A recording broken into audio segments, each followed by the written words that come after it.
I'm good whenever you guys are good. All right.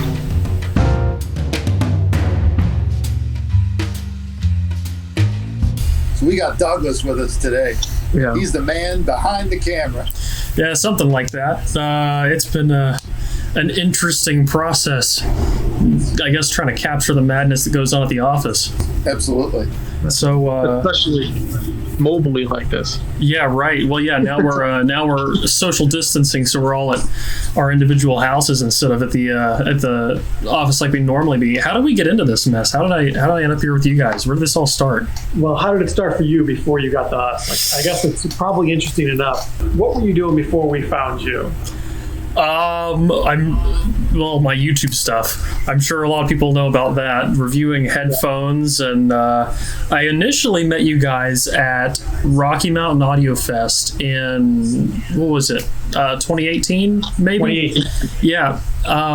I went up to the booth, I sat down, I tried on Diana-Fi, and I wouldn't shut up about it for the rest of the trip to Josh and Z. We were all renting out a big Airbnb, and I'm pretty sure they were really sick of it by the end of the trip. But that was my first introduction to you guys and what you were doing. But before all this, I mean, I guess I'm still doing YouTube, but I was basically just entirely focusing on that. Yeah, we caught one of your YouTube videos, I guess.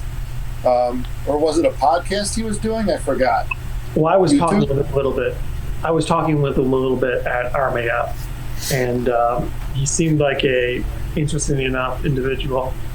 And at that time, I was unfamiliar with his YouTube content, but I skimmed it a little bit after that, and he seemed like a very useful individual to have on board. And at the time, we were looking for some help. We wanted to do more social stuff to kind of be able to connect with the audience a bit better, and there was no clear path for that for us at the time. Doing it ourselves is too challenging. It's just too time consuming. Yeah, we thought about it. We tried. Yeah, forget it. Couldn't do it. So somebody like Douglas seemed like an extremely interesting proposition, because not only was he familiar with social media, YouTube and stuff like that, but he's in the audio scene. So it seemed like a reasonable enough mix. Initially, we hoped that it would work fine mobily, where he could be remote. But we started fiddling with that a little bit, and it seemed clear Well, that... for months. Yeah. For months he was doing remote work. And yeah, it kept to a point where we realized we could get a lot more accomplished if we were together. Yeah. I know when I first saw Douglas, when you turned me on to his YouTube videos, and I thought you were quite knowledgeable. I mean, you really knew what you were talking about in terms of sound. Hey, there you go. Most people take decades to get to what I think the point is you're at, particularly your reaction of one of our Diana-Fi. I mean, you know, most people would hear that and they'd have to go around for a few years trying 100 different headphones before they came back to square one, back full circle, to realize what they had there, and you had instantly known what you had there. Yeah. And I remember the first time I heard it. The very first time I heard the Diana-Fi, I was like, I'm gonna own one of these one day. This is it. Yeah. So that was a big turning point for me. That's what I picked up on too, is I knew that you knew what you wanted. And so we basically came to the conclusion that you are what we need. You are what we need. So yeah, one step led to another, right? You came to New York, CanJam, I think it was. Yep. I remember that. You guys sent me an email. You're like, hey, when are you coming to New York CanJam? I said, yeah. And you said, well, hey, why don't you stop by the booth? We want to talk to you. And I remember, this is obviously super paraphrased, but I remember going by the booth, and you talked to me and you were like, hey, you want to work with us? And I said, whoa, this is a chance to get on the other side of the audio industry, really work on the other side of the table. So it was a really a cool opportunity for me to think about, and it didn't take long. It's not like I had to think about it for a long time. When the interesting thing is, I think I told you guys about this before too. Before this, there was another audio company that I'll leave unnamed. They actually approached me about this. They wanted to offer me a job like some odd months before that. And the difference is that you guys actually have like products that I'm interested in. Yeah, right. Whereas the other guys, I was just like, it just nothing really. Shtick. Yeah, it was cool, but it didn't really strike me as things that were going to make changes. And I remember sorry. That's really important to us because, of course, we could have went to someone else and say, it's somebody else doing headphone reviews or something like that, and say, hey, you interested in a job? But right. I think that's something that's a little left out in this situation. It's very important to us that we have people on board that are very passionate about the products, just like we are. Right. And so finding the right combination of somebody that thinks what we're doing is interesting, unique, novel, and great, in addition to having the experience we're looking for, that's a really challenging thing. And you happen to fit in quite well. And so that's why we offered you the opportunity. And now here I am. Here you are. Yeah. And not only that, you're great with giving us topics to talk about and stuff like that. You come up with the ideas. It's not just the knowledge you have in terms of what things sound like or be able to describe them to people, but you're able to point us in a direction, and we need that when it comes to this. We know what we're doing when it comes to making headphones and stuff like that, but we're not videographers. YouTube is a whole different world. It really is. Yeah, totally. Yeah, and it's a slow roll. It's one of those things that takes time. Yeah, so it's awesome. But yeah, I mean, did you ever cover your trip up to Buffalo? You drove here like overnight, right? Oh man, I didn't talk much about it. I don't even think I've talked about it on my channel at all, aside from saying I moved up here. You had a lot of stuff to bring, so you drove. Yeah, I packed a pod and I drove my car, and I remember loading up my car with stuff, leaving that night, driving 12 hours all the way through the night. I got here around 8 a.m. without stopping for anything aside from gas. The last 4 hours of the trip were it was like the Twilight Zone or something. I feel like I was on another realm of existence. It was on like my third 5-hour energy, just like, I'm going to get there any minute now. I finally get there. I'm just not a human being at this point, and then the pods get there and it's like, okay, time to unload all day and start packing into this house.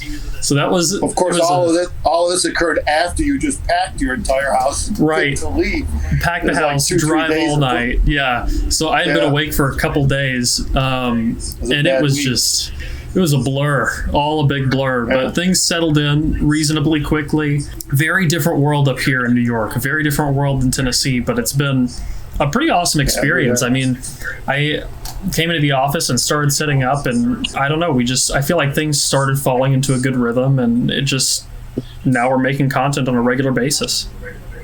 Yeah, I mean, you transformed our what is it? Our room is like 24 by 30 or something. Our listening room, it's now a full-blown studio with computers and software and lighting and cameras. I took your listening room and I made it into a functional mess.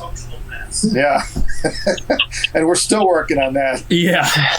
Well, it's amazing how many toys. Yeah. Sorry, go ahead.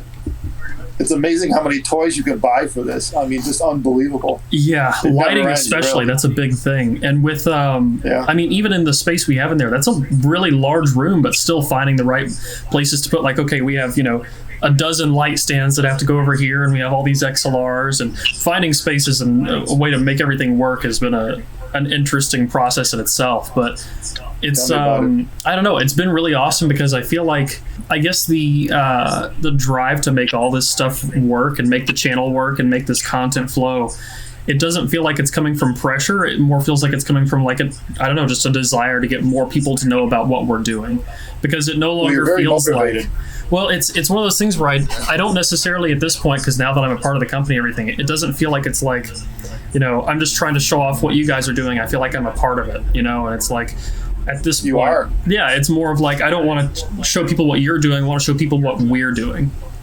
Yeah, that's cool. That's what it comes across as that, and it's cool. And I think it comes across in our videos like that too, and people are really liking it. So it's we're a match that was made to be, I guess. Just Yeah, I guess it's my enthusiasm is probably hard to pick up from behind the camera, but it's certainly there.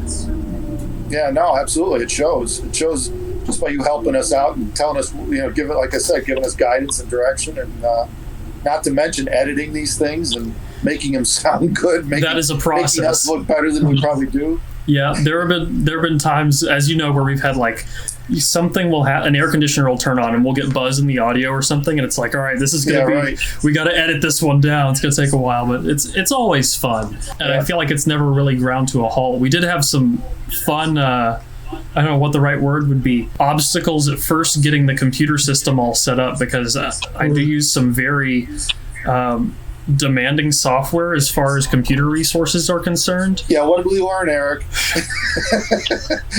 No PCs Software with Adobe. problem now.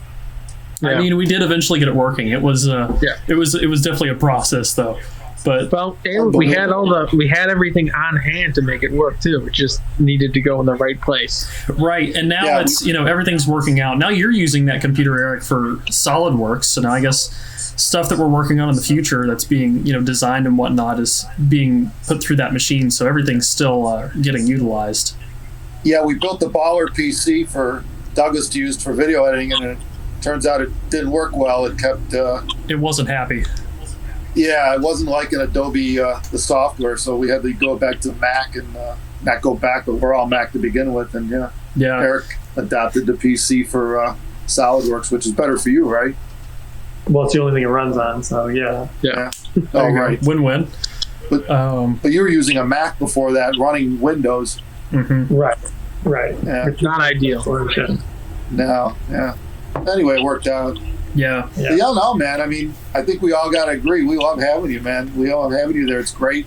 We feel like a team. We feel like you became part of the team almost instantly. And it's a lot of fun, you know? Yeah. And now the team is all split up at home.